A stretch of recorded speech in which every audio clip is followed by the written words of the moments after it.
Hi guys, last time I was on we talked about slipping the punch and trying to move to the outside of the opponent's attacking limb.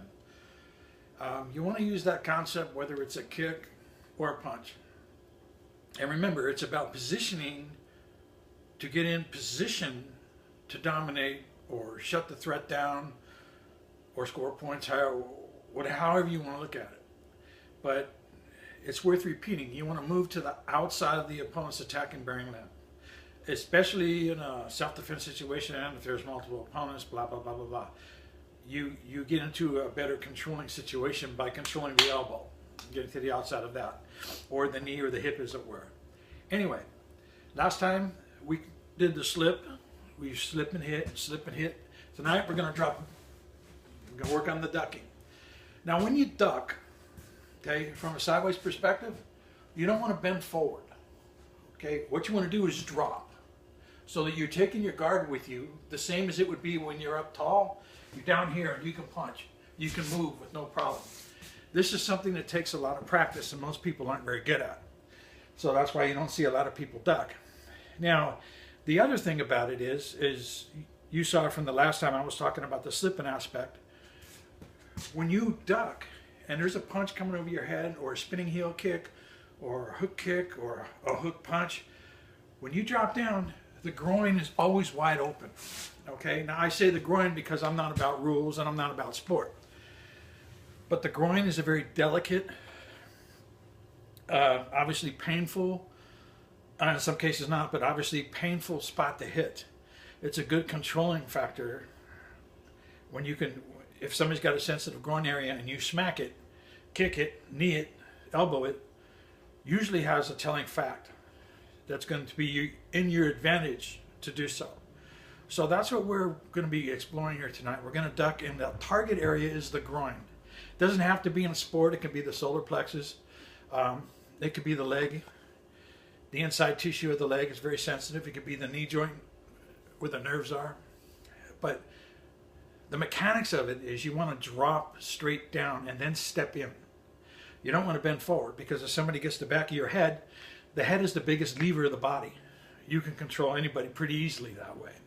Okay, don't mistake rolling your head under with ducking. Okay, it doesn't work that way. So you want to drop your center and you want to step in, but obviously you're stepping to the side that's throwing the punch or the kick. So keep that in mind too. You're stepping off at a 45-degree angle. Now also too, you don't want to duck too soon, because they can change. You want them to commit a little bit. All right, so that's where the range control comes in. And when you duck, then you step through, bang, you hit, you bump, 1, 2. It's the same kind of thing we were working on with the slipping. And I'm going to demonstrate it on the arm bag for you a little bit. Okay, so here we go. All right, so when we're standing here, now obviously the arm's sticking out, what? That's for an extended punch, right? So that's why we work out here. You want the person to commit for you. Why? Because it buys you time. If they're really trying to take your head off and they're coming forward and you have your guard up, you can always stand there with your double pillars and take the shots. It's better to move. So then again, that's why we're working on ducking. So you see the level of this punch. It's pretty much coming to my throat level or my chin. When you practice ducking, you want to pretend somebody's going to punch you in the chest, because that makes sure that your ass is going to get down low enough. And that's one of the problems when people don't duck low enough. They end up bending at the waist.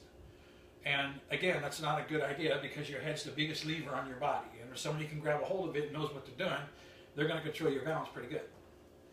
Okay, so from a slow perspective, drop here. See how I'm down? Now this is the groin area. Okay, so I'm going to step, I'm going to hit the groin area.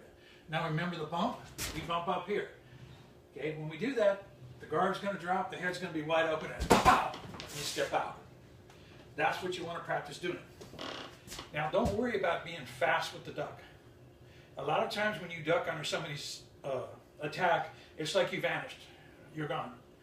The biggest mistake a lot of people make is they don't move, and they don't take advantage of the target that's there. If you duck or you slip, hit them, because their limb is out. That's why you're moving in the first place, because there's something coming at you. All right, again, So stand here this way, drop, step, boom, bump, step out. Okay? Now, if we do it the southpaw side, same difference. Okay? Right hand's going to be forward. Okay? Now it doesn't matter if they're throwing a front hook or rear hook. Like I said, sides don't really matter too much.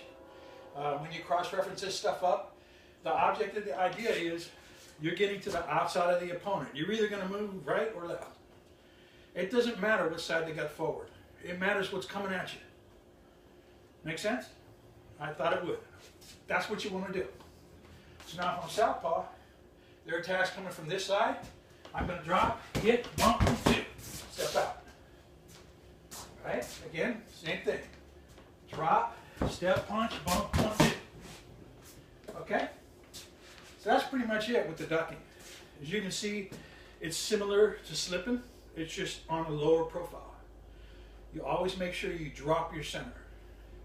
Remember, don't lean your chin past your knees and your toes. If you do that, you have a leverage issue, which gives them the advantage. The other thing is too, you want to get offline. See? But when you drop and you step, angle, then you bump 1, 2. You're trying to flank your opponent. Now that flank could be as far as 90 degrees, as little as 45 degrees, even as little as 25 degrees. The object is when that punch is out, you want to be over here a little bit. Okay? That's the goal. All right. Thanks for listening. Have a good night.